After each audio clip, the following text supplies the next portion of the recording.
Welcome to The Logic of Generosity, the podcast for bold nonprofit leaders who refuse to settle for ordinary. Here, we cut through the noise with unfiltered insights from fundraising experts designed to spark bigger gifts, deeper donor connections, and a brighter future for your mission. Let's dive in. This episode is brought to you by Pleiades Nonprofit Advisors. Are you leaving generosity on the table? At Pleiades Nonprofit Advisors, we don't just build gift planning programs. We create opportunities for your donors to do something remarkable. Whether you're a small nonprofit or a major player, we specialize in helping you unlock the full potential of planned giving.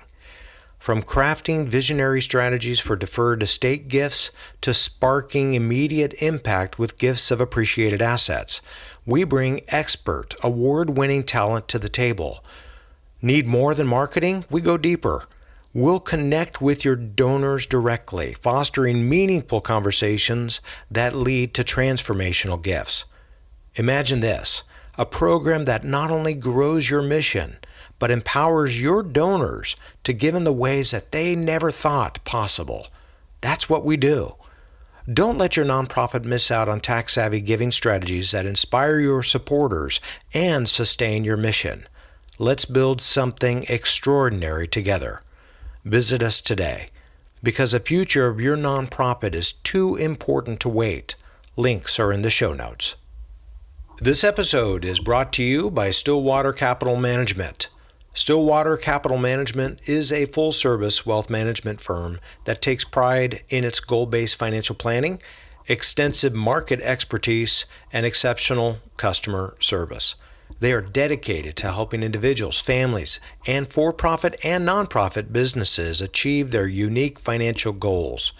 Each of their clients receives a personalized financial plan tailored to suit their individual needs. As a registered investment advisory company, Stillwater Capital Management holds a fiduciary responsibility to its clients, which means they provide investment advice that always keeps the client's best interest at heart. This episode is brought to you by the Washington Times. The Washington Times is America's newspaper. We are Main Street media, not mainstream. When you read the Washington Times, you receive fresh, reliable coverage of events shaping your world today and tomorrow. Each day, you will receive unbiased and fair coverage of both sides of important issues, written and delivered to you by some of the most award-winning, trusted journalists in the country. You can subscribe to the Times' daily emails, such as Threat Status, which delivers breaking news on matters of national security, intelligence, and the military that affect the future of our nation. The Times' Higher Ground newsletter examines matters of faith, ethics, and morality, and gives readers multiple sides to the important issues of the day. Join the many educated readers who know the value of a Washington Times subscription.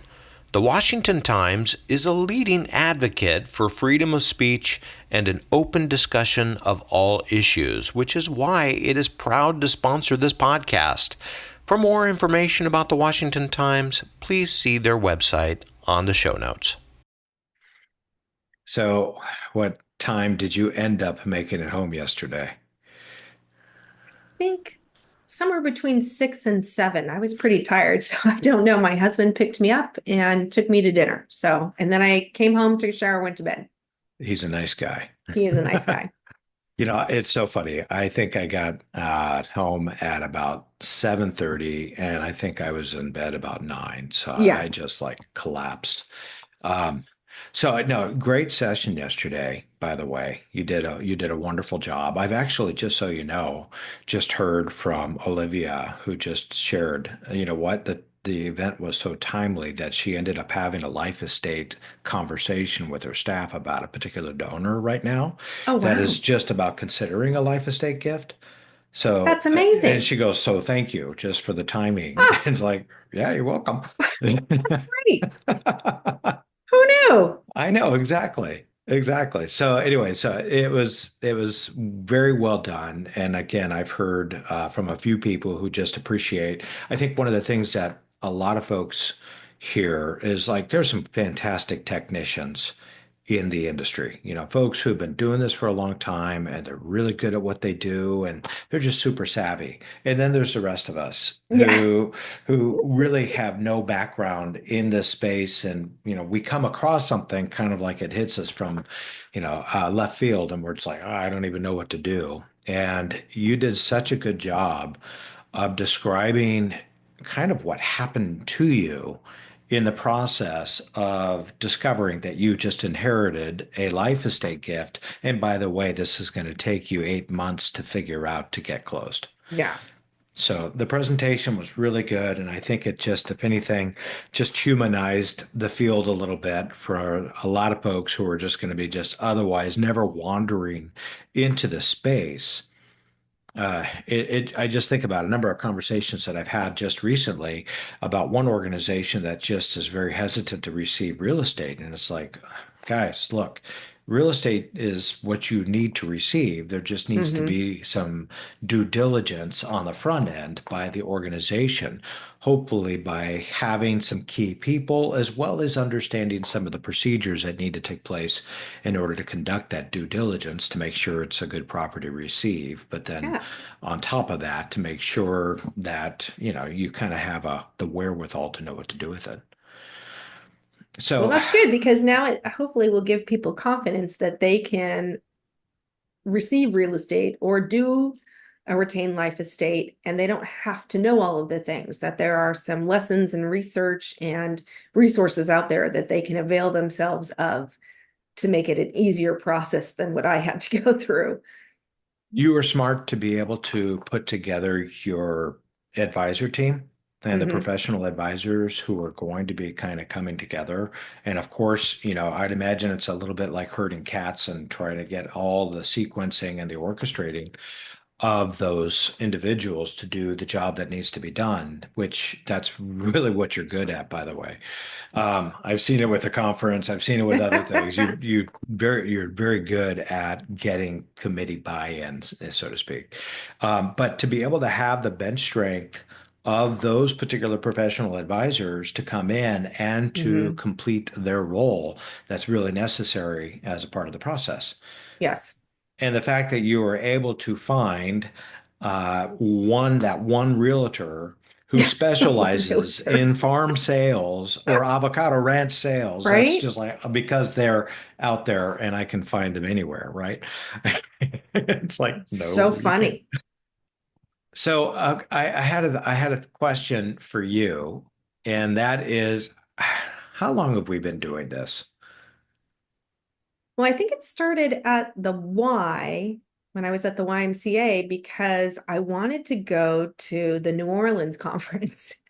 And I thought, well, I could submit a proposal, but I don't know if I would get on the docket to present by myself. And I think it was to AFP, wasn't it? Didn't we present at AFP? See, I can't even remember. I just Yeah. remember talking to you because Crescendo was our is our product, and I said at the time, and I'm like, well, maybe this would be something we could combine the Crescendo expertise with my practical experience, and that would be a good session. Did you hit me up for that? Yeah. Good job. Because we didn't know each other very well, but you had presented at an AFP session because I wasn't involved necessarily with CSGP, or maybe I was. It was either at an AFP lunch and I had called you and we talked, and then we met right outside Harry's and Okay. talked about a presentation. So it was either at one of those other meetings. And then, of course, I mean, I could probably look back in my calendar and see what conference we got accepted Right. to, Well, but if we met it, it may have been CGP in New Orleans. I think that's what it was okay. because I know we went to the bar.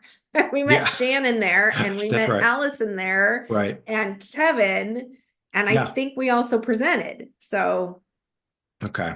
So New Orleans was our first presentation, yeah, and that was like 2018. for 2016. Nah, it wasn't that early. No. So we did though meet at Harry's. Yeah. Okay, so then that was a CGP.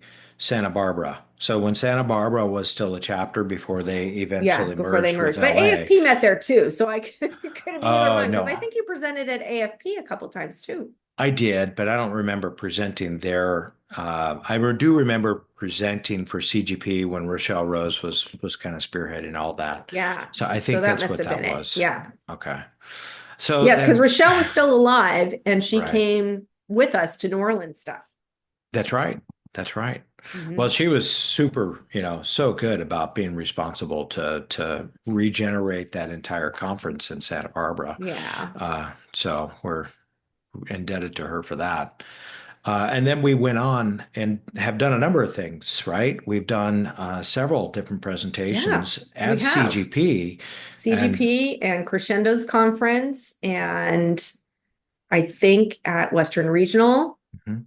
um, Colorado. Colorado, Mhm. lots of webinars, Yeah, Northern California webinar, we did national national. webinars. We did national a few times. Hmm. I think we've done national 4 or 5 times now. Yeah, and no one's paying us. Well, we're But so successful. Clearly, they should.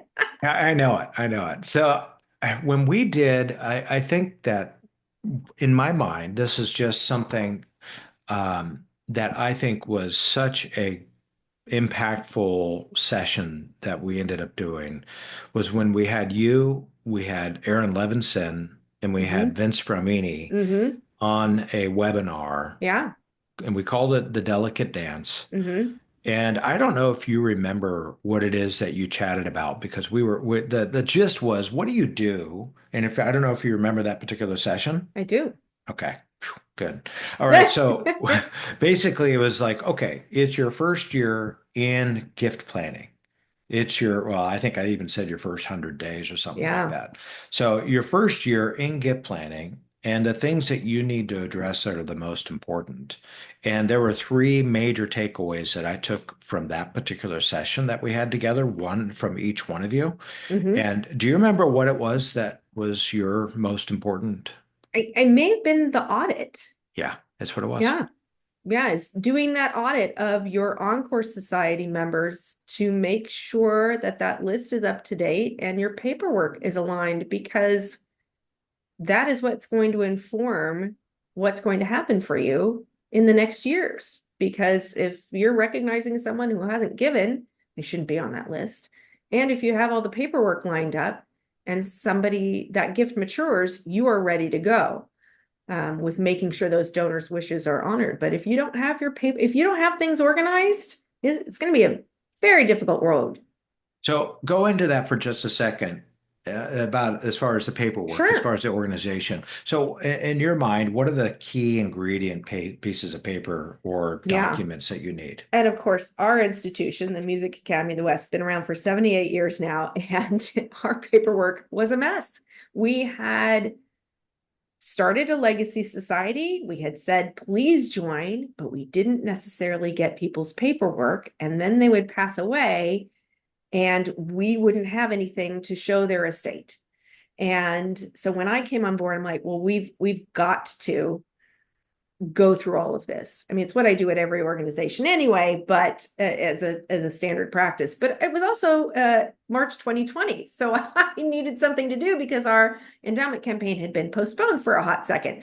So I went through every digital record, every paper record, the list of our Legacy Society members, and made a huge spreadsheet. And then I handed it to our database person, digitally, of course, and said, research these gifts that I can't find information on. Why is this person in the society if I can't find a gift for them and I can't find paperwork for them? And we did have a couple people who we couldn't find anything for. And our CAO, Chief Advancement Officer at the time, said, let's just hold off. We don't want to remove them yet. They're still living. Let's see what happens. Well, of course, I mean, you can guess what happened. They passed away. We didn't get any money. Well, I was going to ask, did they just make some sort of verbal and as a Yeah. result, somebody Yeah. just And said, they yeah, they're trusted on. them. Right. And a long time ago, when I started doing planned giving at the Santa Barbara Symphony in the mid 90s, I would ask people for their paperwork for the Legacy Society, and I would get yelled at. How dare you ask me for that? That is private. You are delving into my private affairs. And I'm thinking, but you've included us in your estate plans. Now we almost require that paperwork. Yeah, Because if time to we don't change. have it, because people might not tell you they're taking you out of their plans, and you will still recognize them and invite them to luncheons and spend money on them. But then they pass away and there's nothing coming. So if they write you out of the will, do they still come to the events? Yeah, I've had people do that. And then they die. And I'm like, really? Listen, I guess it's okay. But so that audit has this huge spreadsheet, and I use that spreadsheet then to send to members, hi, I'm the new legacy officer and I am cleaning up our database. I want to make sure your wishes are honored. And can you please fill out this updated form?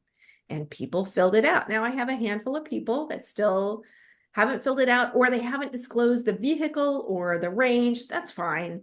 Even, if they've kind of filled out, but I have a handful of people who, maybe 4 or 5 that still haven't given me paperwork. So now it's been 4 years, 5 years, I'm going to do it again. And I'm going to send it out to everyone so that there's no discrimination, because what will happen is somebody will say, I've taken you off. Right. So I don't just send it to the people who I'm still trying to get paperwork out of. I send it to everyone and say, if there's nothing to update, don't send it back. If there's something to update, please send it back. Did you ever get somebody who says, I'm taking you off? I have had people call. Yeah. And why, what was their reasoning, by the way? Well, it was actually the daughter called, and she Okay. said, my mom is no longer of sound mind. We are using all of her resources for her care.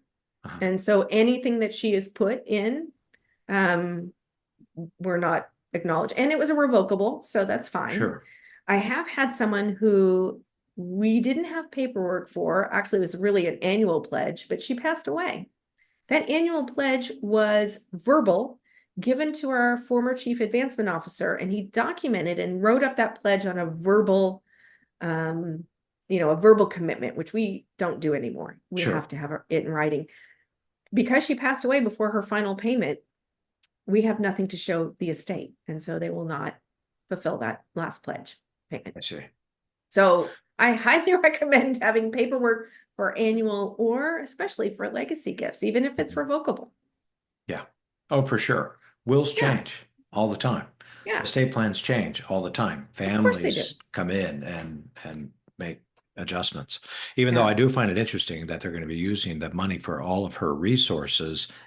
Usually, if I understand right, an estate gift usually happens after they pass away. So I'm not sure what resources may have been drained I out, just, when it's, as we know from going to conferences, it's usually the nefarious nephew, but this is the daughter saying, listen, the underlying message to me was, I'm going to get the money because I'm the one taking care of her. And you're not getting, her favorite charities aren't going to get anything, which I think is too bad, because back to estate planning, we talk about, if you're going to make your estate plan or advise people on making their estate plan, if they have favorite charities, then make that gift irrevocable. Yeah. Because you will have family members who will take over if you're not of sound mind and body, and they will change your plan. So get your trust together. Yeah, I mean, there's definitely that, which is a little bit more of an extra step if you're going to get it to that place. But I also think just having a conversation with family to make sure that family is in alignment with your wishes. And but I don't think they will honor those. You've heard some the may, stories, some right? may not. I have, but I've seen, I don't know. I just think it's a very unifying thought. Maybe not for everybody, but for a lot of people, I do think it's a very important thing to be able to have those conversations. So to go back to what it was that you talked about at that particular webinar, the Delicate Dance, was about creating and conducting an audit. And so the paperwork that we get back to as well, we were talking about, I assume, a spreadsheet or a form that you're having them to update their files. Was that kind of like a sent gift intention form then? Is that pretty much what that was? So a letter of Okay. intent with a cover letter from me. And I actually refer to that spreadsheet fairly frequently, especially if a gift is matured, just to look at the details, because I spent 6 months working on that, as well as doing prep for our upcoming campaign, our endowment campaign. And I will update it again once I send out this next batch of letters, which is, hey, please update us about your estate plans. Okay. Okay. And Yeah. are there other pieces of documentation that you feel like is really important? We asked them to include the portion that mentions the Music Academy. Okay. So I just was informed of a trust recently. And again, there was no documentation, there was no notice of this in our database, just that the person had passed away and that they were a legacy member. But then I get an accounting from the bank, and I'm like, why would I get this? It's the first time I've gotten it in all my time here, 5 years. So I reach out to the bank and I said, so I'm confused. Well, you're named as a beneficiary. So I think it was the new bank, a new bank had taken over their practice to send you an annual accounting. I said, well, I don't have a copy of the trust. So then they send me a copy of the trust. We are a remainder beneficiary, but nobody had documented that when the Oh, person had either said their intention or after they'd passed and we found out. So I dug a little bit in the database and found out someone did know that this was happening, but there was just a random note in the file. No letter okay. of intent, no request for paperwork, no, I mean, I put in now, and this is a testament, I think, to database hygiene as well. If I know the attorney, I put it in. If I know a family member, I put it in with the contact information, with the phone number, with the email, because I might not be here when that gift matures in 15, 20 years. And maybe that attorney might be different, but at least there's a place to start from. Right. So we do ask people to give us the portion of their document that references us. And sometimes people will give us the whole document. We have a couple people who are getting the entire estate, and they've given us their entire documentation. Gotcha. With your estate, I'm sorry, your legacy society, you call it the Encore Society, Mm-hmm, is that right? Okay. mm-hmm, Music Academy of the West, right? Okay. sure. Um, Tell me a little bit about the growth, because you said that you've been there for 5 years Mm-hmm, and what you started with, and then where are things today, sure. and what are the implications of building, I like to think of building your reservoir and just continuing Right. to expand your reservoir capacity. So tell us a little bit about what Well, you'll probably be has been surprised by built. this answer, so I'll give it in two forms. Okay. Our endowment fund when I started was 40 million. It's Okay. now almost 65. That is, of course, investment growth, but it's also growth and management of matured gifts. Okay. Our membership in the Encore Society has hovered at 160 those whole 5 years. And you might imagine that the influx and egress or Well, ingress and right. egress, right? You have people going as well as coming. Right. So now that you know that 25 million approximately, has grown, you're like, oh, that makes sense. So Right. as people have passed and their gifts have matured, other people have come in. And I would say a small percentage of those are people who have passed away and we didn't know their gift. The majority of people who are coming in are people who want to be acknowledged and are living members and have made a revocable gift to us. So tell me a little bit about that. I mean, obviously the happy accidents, the nice surprises are wonderful. Mm-hmm. And the hope is that maybe they've received some sort of messaging over time in education, or have had a connection with Mm-hmm. you or somebody else within the organization. Mm-hmm. But for those who were a little bit more intentional and shared with you their intentions for being recognized, Mm-hmm. tell me a little bit about the process that they have taken, or the journey they have taken, in order to show interest to the place to where they're full-fledged involved. Mm-hmm. And so part of that will be us asking. So we're certainly not shy about that. When we're meeting with donors, we talk to them about the Encore Society, if they're interested, including us in their legacy plans, and particularly with board members. And so as we're asking people for their annual gifts, I frequently will bring a Legacy Society packet, talk to them about it. It's not immediate all the time that they're going to include us, but at least it gets them thinking. Mhm. And so those are people and prospects that we have identified. And then there's also that broader marketing appeal of our e-newsletter that goes out twice a month to 2,500 people, except during the summer when we have our festival, our legacy giving seminars, estate planning seminars that we've had, postcards, newsletters, inclusions on our guidebook, all of those other marketing pieces. And that is where the rest of the folks will come from. So they might not be those loyalty donors or high ticket buyers. But one gift that matured was a preschool teacher who had lived in Carpinteria, not too far south from where we are in Montecito, and had come to our master classes her whole time being a teacher. And so when she passed away, she left us funds. And we didn't know about it until after she passed. So sometimes those people maybe not have been marketed to, because this was far before I came on board, but they loved us enough to include us in their plans. So, and the other is alums. Alums have included us a lot in their plans. It might be for a small amount, but if they had a formative or transformative experience while they were here, they've included us. Okay. And would you say that the monies that are coming in, are they all being used for endowment, or is that where it's all kind of going? Well, that is a really good question. I just got a report today that I'd asked for, which is the run rate of the last 5 years of matured gifts under 100,000. And I haven't had a chance to look at the report, but my goal with my CEO is to look at what is, the average or mean median mode of those 5 years. And is there any data that we could show to the finance committee? Hey, you know what? We get about $100,000 every year in smaller gifts. What if we did it? That's not going to make a huge dent in the growth of our endowment at the size that it is right now, but it could make a huge difference in our annual fund for scholarships. Okay. For our fellows. So could we maybe predict in a way, knowing the 5-year run rate, what could be coming from matured gifts this year? And we could say, you know what, let's change the policy. So right now the policy is everything goes to the endowment, but could we change it to say gifts under a certain amount go to the annual fund? I had a policy like this at the YMCA, where if a gift was under a certain amount, it was at the discretion of the branch's executive director how to use that. So essentially use it as an as needed fund.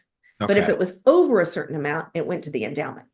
Are there any of your donors who are considering maybe leaving you in their estate, that they're thinking for something a little bit beyond endowment, or maybe a little bit different than endowment, that would allow them to say, this is a vision sort of type of gift that I'm looking to give that's going to be used for something much larger once I do pass away? Is there something in that area? Asked for that, and we haven't had anyone come to us. And instead, what we have is, I want this to be used for fill in blank here. That is something we don't do. Okay, So, that happens. I would like you to purchase violins for fellows. Well, our fellows are very accomplished students on their way to becoming professional musicians. They have amazing instruments, usually either that have been loaned to them, or that have been gifted to them, or that they have purchased. So typically they're not going to want an instrument that's of a lesser quality. Now, could we amass a loaning library? Yes. Would that take a huge investment? Yes. So at this point, we have a couple of these. It's like when I was at the zoo and I had someone say, I will give you this much money in my estate if you take my macaw and you have it live there at the zoo forever. And I'm like, well, we don't do that. We're a AZA accredited institution. We don't take random animals. Also, we have plenty of macaws.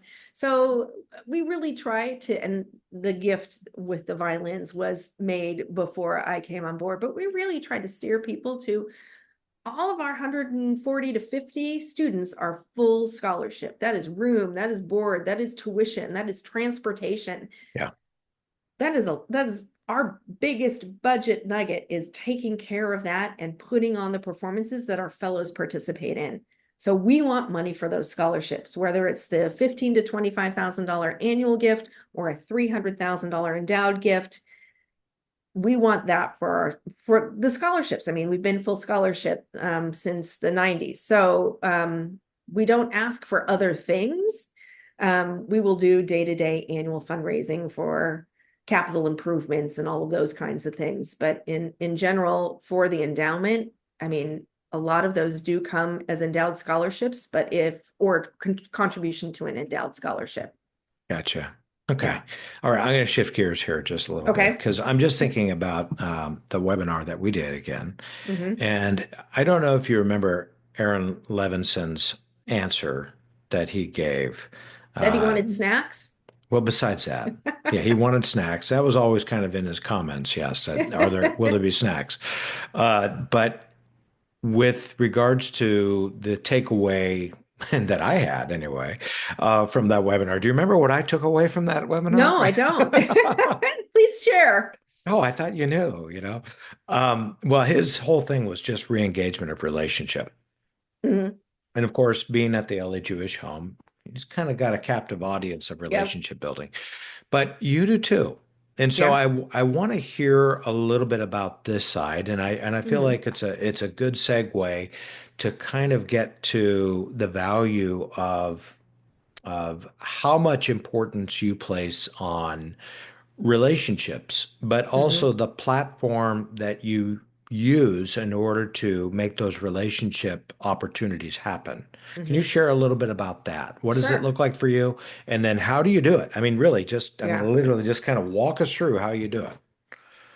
So because we're a 8-week summer festival, most of our donors show up in summer. And so one of the best ways that I found, especially when I was new to connect with donors, is to stand out in front of our performances and say hello to people. And now, of course, I can go in front of a master class or a performance and I will know who to talk to, but I will still introduce myself to the random person that is sitting there waiting for the performance to begin or the doors to open, because you never know who you're going to talk to. Sure. And that is a great way to engage, because you can just have a 5-minute conversation with them. You can do it with 3 or 4 people, and then you've had a touch point. They remember your name, they remember you the next time they see you, they feel like a friend, they feel like Right. you're greeting them at your home and you're welcoming them. And so that's a wonderful opportunity. We look at who is coming to each concert before we go downstairs and greet Okay. everybody and stand in front of the performance hall. So So we, you're stalkers. yeah, pretty Okay. much, but in Yeah. a nice way. And then we also divide it up because people can't just have a relationship with me Yeah.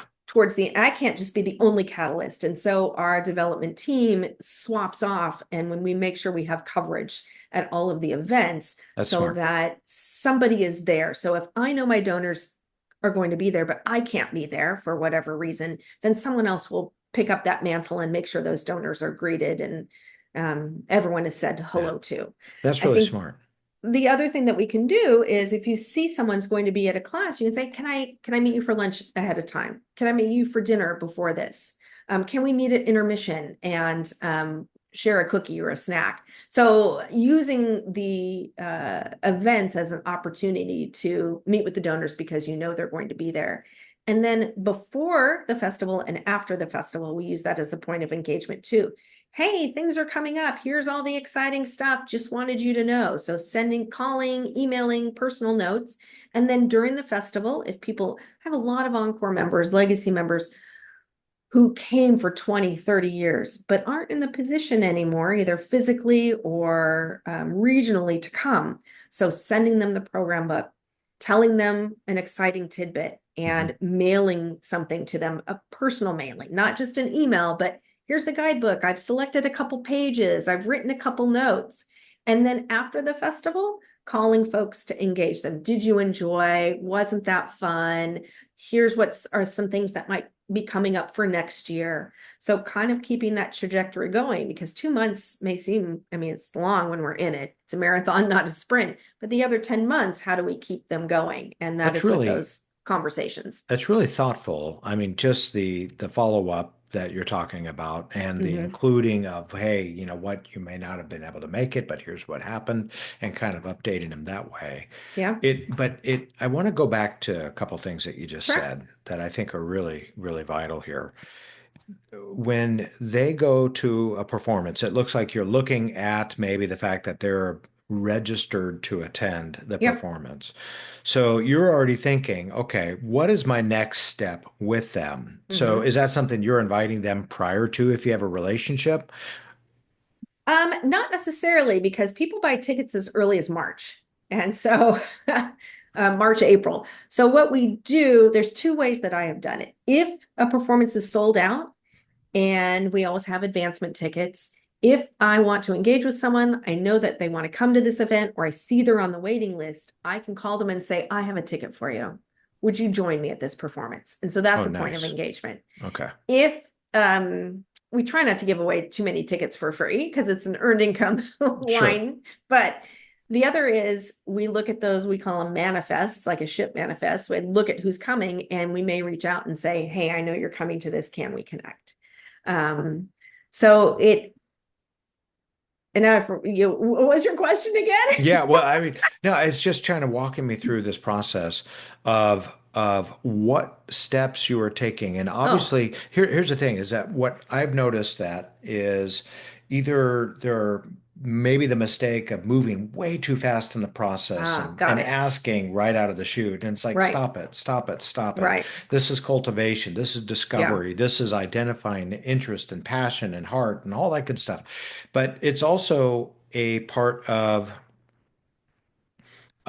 talking, maybe making a connection with the donor, and I guess having a next step in the back of your mind that you would like to move them yeah. towards. Well, and that's where I think you need a methodology. And I use two things. I use our database and I use my own spreadsheet. I pull down a list of my whole portfolio and I strategize ahead of time what the next step is with that donor. So And you do then that for every single donor you every have? single donor in my portfolio. And then I track to see if they, ahead of the summer, who is buying tickets. So I know I segment, here are the people who are coming and buying tickets, here are the people who are not coming. And for the people who are not coming, I'll have a standard engagement protocol. So reach out to them before, reach out to them during, reach out to them after with some special tidbits. But for the people who are coming, I will then look at what the next step is and then try to sync that with when they're going to be on campus for a performance and then figure out what that is. And it's also delineated by level. I'm not going to ask $1,000 donor out to a nice dinner before a concert, but someone who's giving us their entire estate and they're coming to see the violin performance, we're not only going to dinner, but we're having the chief artistic officer join us. Yeah. So, Okay. So back to that mm, is even though that you have a case by case follow-up system for each donor that you're starting to think through, or at least you're kind of processing with the spreadsheet that's in front of you, I would suspect that you probably have a few common next steps that you routinely make mm-hmm, with different donors at different times. mm-hmm. Give me a couple of examples of Sure. those next steps. I would say if they're current donors, we definitely invite them to whatever the next donor event might be. So Okay. maybe it's a reception, maybe it's a lounge, maybe it's something special, a luncheon with the CEO. If they are prospects, then we really try to make more of that personal ask. And that routine would be, okay, you're coming to an event. Let me find a time to meet with you. We might not invest a whole meal with them, but we make, hey, you're coming to this event. And would love to meet you. Can we meet at 7 p.m. Right in front of the hall? I would love to talk to you. And we just start there and then try to discover their interest and things like that and keep going. I think the next step after those small engagements are the bigger engagements of sitting down for a meal. And while I do like to be very intentional about the stewardship and cultivation, sometimes because of budget pressures, I'm sure a lot of development staff can relate, is you go in for an ask anyway. But one of my strategies too is to bring a gift. If I know somebody has capacity or interest, or they've been a longtime supporter or a ticket buyer, I will bring a tote bag and I will bring a book about the Music Academy and say, I've brought something for you. Also included in this is ways to give and how you can support us. And I include a whole nice packet for them. I've only had one person who didn't really want a gift. Well, I've had two people who didn't want a gift, but he didn't give it back because his partner wanted it. So it was a tote bag and it had a book. And then another person, we have a very beautiful Tiffany pin for Encore Society. Yeah. And this man and his partner sent back the pins because they're like, yeah, we're not going to wear them. We're not those kind of people. Don't spend the money on us. Fine. I have other people who want the Tiffany pin. Yeah. So going down those pathways and having, depending on the level, depending on the interest, having a small engagement, a larger engagement, and then you get to the point where you have that very large engagement where they feel like family.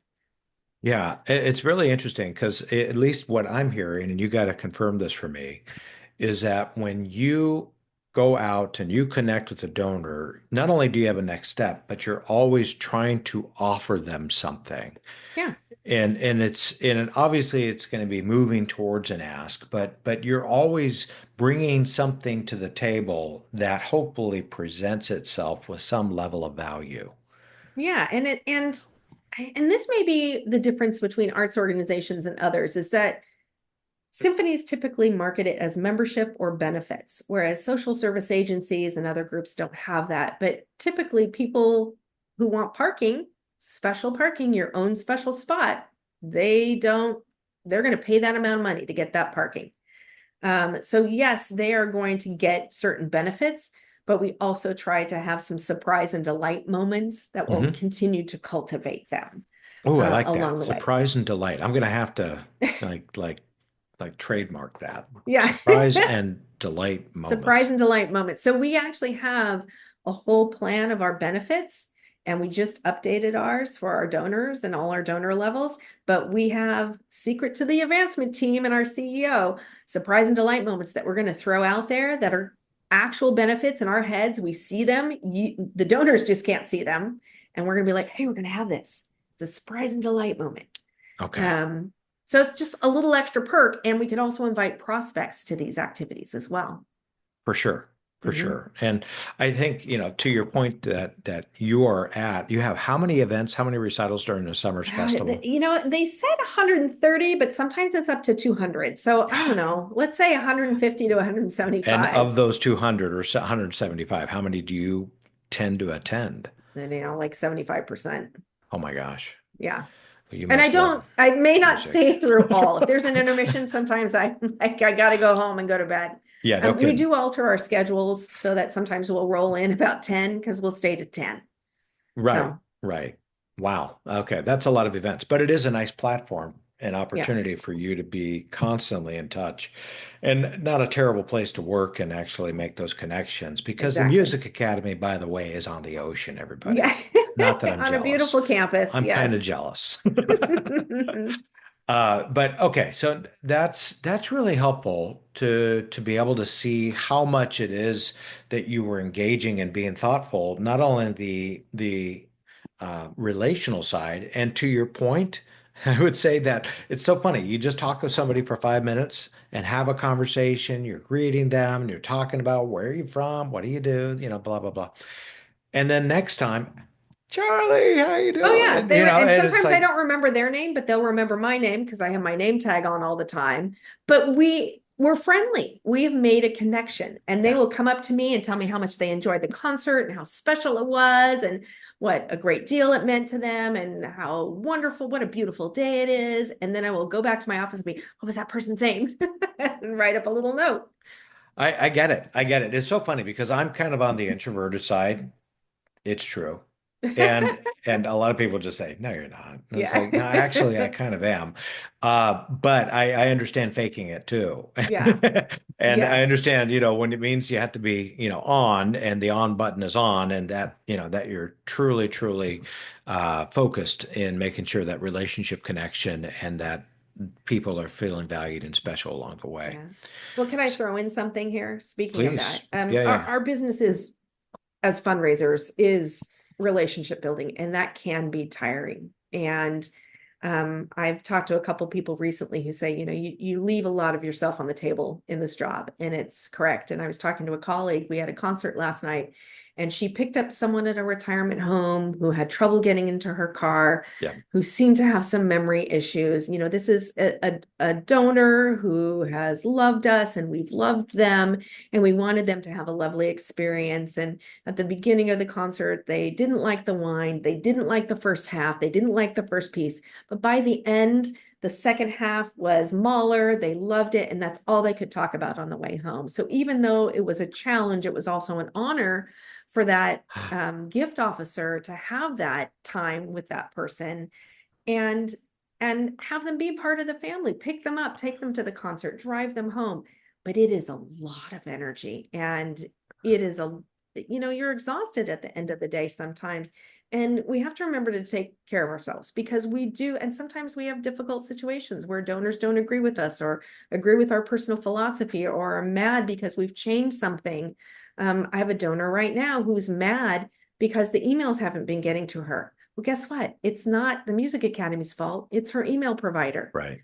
Right. And it has nothing to do with us, but she's But mad at somehow, us. some way, it's your fault that Right, it's my fault. And right. now she's asked me every time we send her an email that I have to call her and let her know that we're sending her an email. And I'm Oh, like, boy. okay, well, I'm not answering that right now because I haven't figured out, can I even physically do that when I have Right.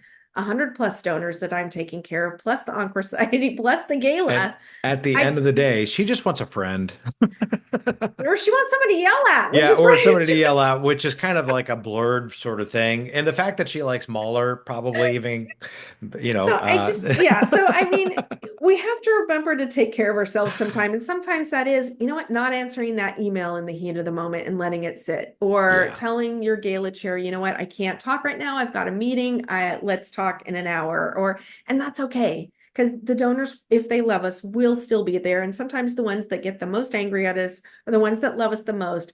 yep. But we have to remember to take care of ourselves. And I do think especially this is true more in an arts and culture scenario or sector of nonprofit. It seems to be just a little bit more because it's kind of an art. Well, it's an art and it's a Hmm. luxury and it's a catering sort of Yeah. experience. It's just a very different environment than say somebody who's, you know, social service sort of Yeah. organization or something else of that nature. It's just different, right? Yeah, it's a Um, high level of customer service, but it can right. take a lot out of you during the summer, and that's why we are having some pacing so that you don't have to be at all 200 events. Yeah, that's just, I mean, the nice thing is, and this is where a lot of folks would just say, "Oh, wouldn't that be nice?" Because they don't have the platform that you have. They Mhm. don't have the means by which you are going to be showing up to the thing that everybody Yeah, wants to be a part and actually just make friends when you're there.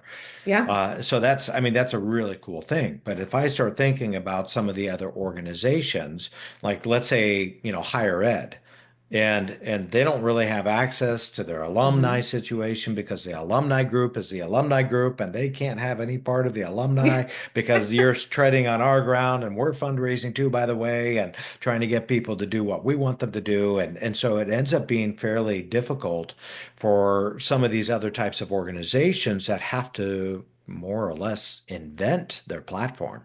They do. Yeah, you have to invent. When I was at the YMCA, we had our branches so people could come to our branches, but we also ran a youth shelter. You can't just have donors show up at the youth shelter Oh, when the right, kids are right, there. So you have right. to arrange it when the kids aren't there, but then you have to maintain the privacy. And so, yeah, you have to be sensitive and work around and find that point of engagement for your donors. So you might have to invent events.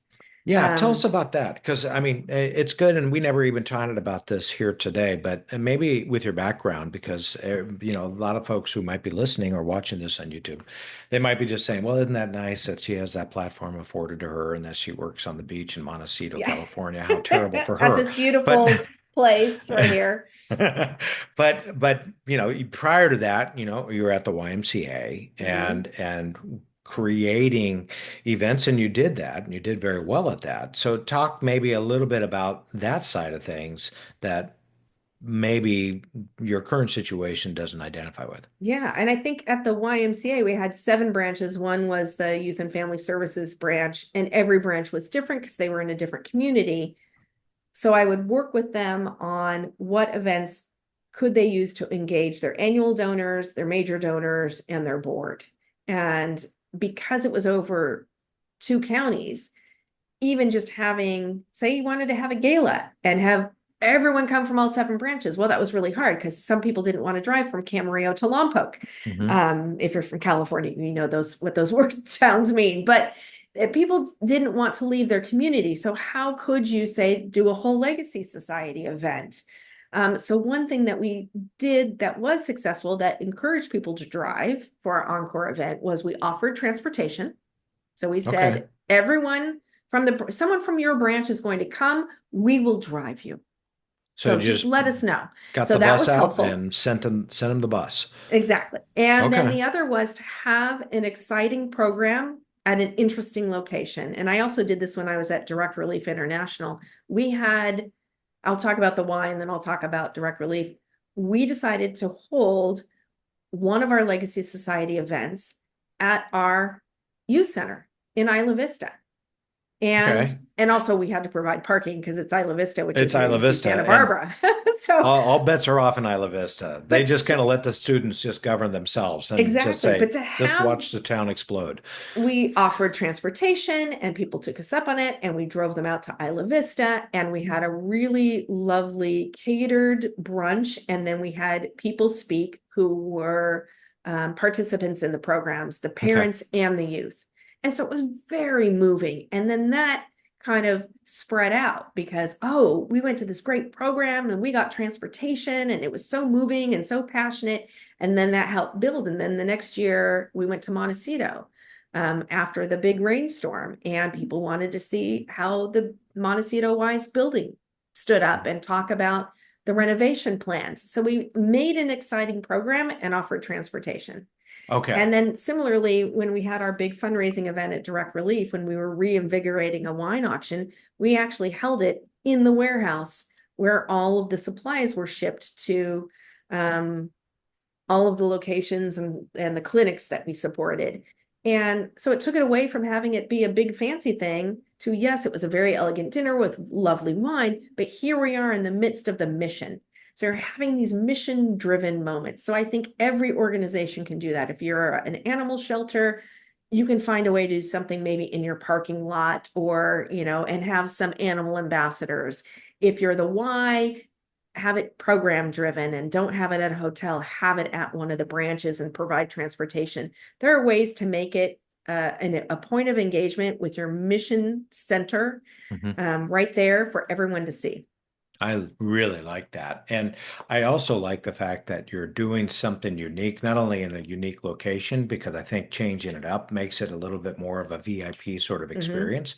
Transportation, huge, nice job. Yeah. And especially between Camarillo and Lompoc, which is what, I don't know, about 100 miles away from each other. At least. But on the other side is, and this is to me something I would like to hear a little bit more from your background, is on the programmatic side, there's kind of on a legacy event, right? That's what these are, right? So with the legacy event, that is going to be maybe that annual event. There's kind of a blend of doing some networking and engaging and socializing and having either if it's going to be a sit down dinner or maybe a real high end appetizer and bar and whatnot. But I'm curious, by the programmatic side, walk me through like your most favorite one that you've done and share with me, what did that look like? Well, at first, for here at the Music Academy of the West, my favorite one was a dinner. We would do it outside. We would have alums present a beautiful music performance, an elegant invitation.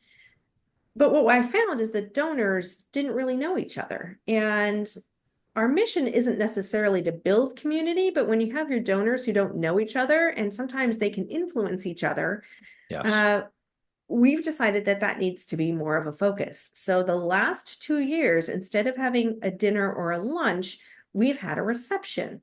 And the reception has so much food that it's like a dinner. Right. But the other thing is they don't like to drive at night, my donors. So I have it from 4 to 6. Okay. And they come and they socialize with each other. And then I get our key staff to be there to socialize with them as well, because having a moment with our CEO, having a moment with our chief artistic officer, having them socialize with our donors. And then we go in for a beautiful performance. And then they get a gift when they leave. In the last 2 years, it's been two different kinds of books, a history book on the Academy and a book written by one of our former faculty members on classical music, a novel. And then we included a bookmark that said Encore Society. So they could have a book to read and they had a little memento.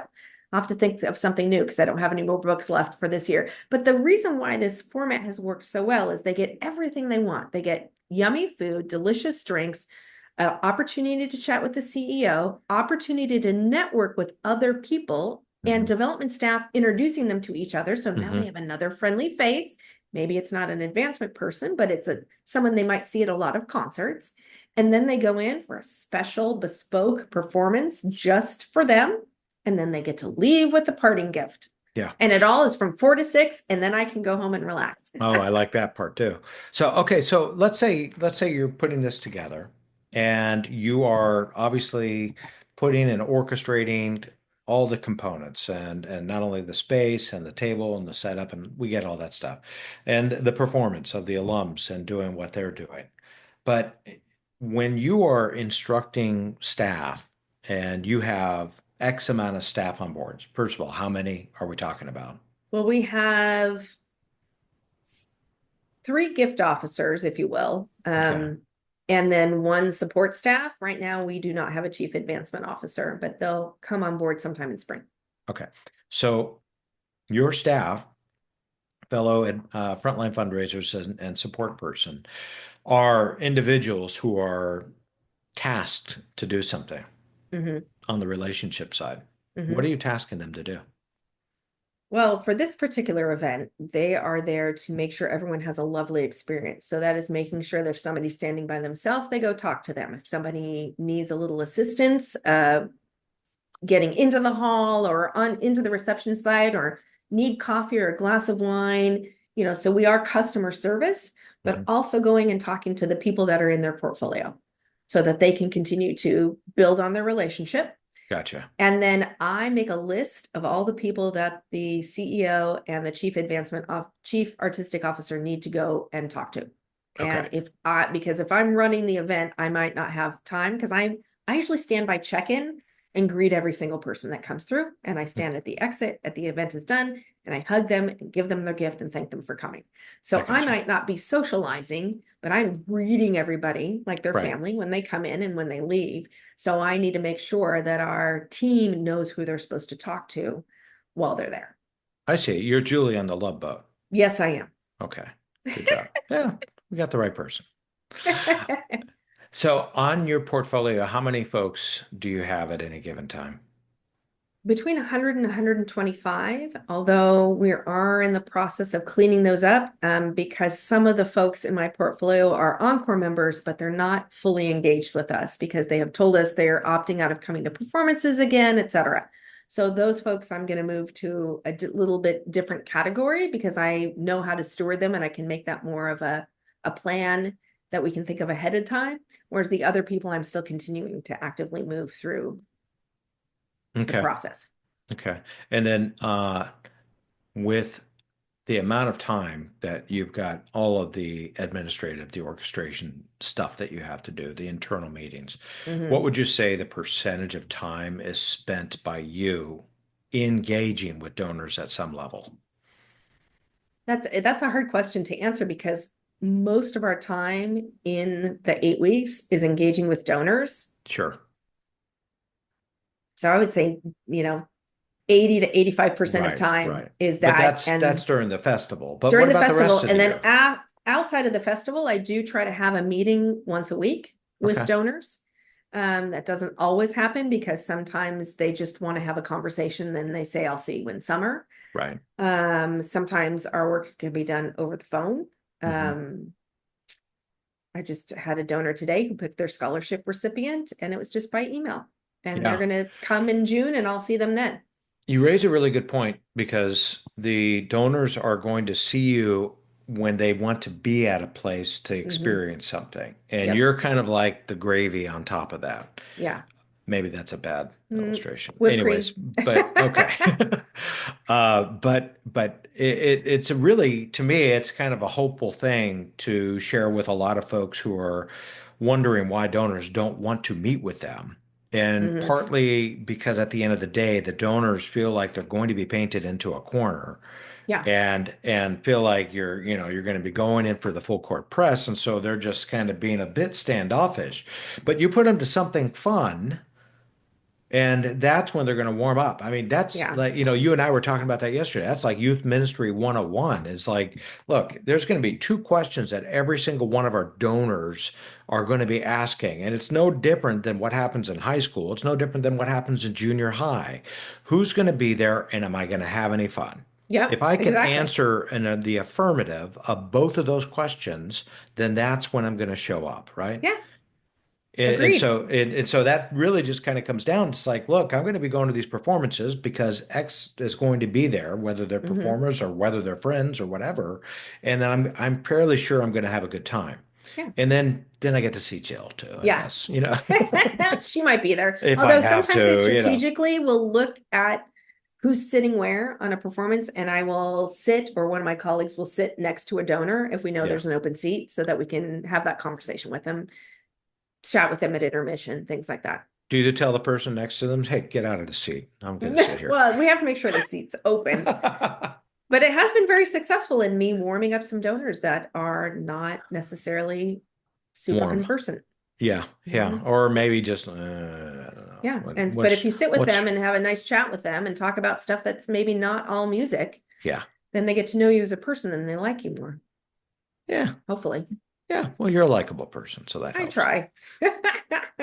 Well, believe it or not, Jill, our hour's done. Oh my gosh, that went really fast. I know, I know. So what I'm going to do is say thank you everybody for showing up. And Jill, just hang on. I'm going to push stop recording as soon as I remember how to say stop recording. And we'll see you next time, everybody.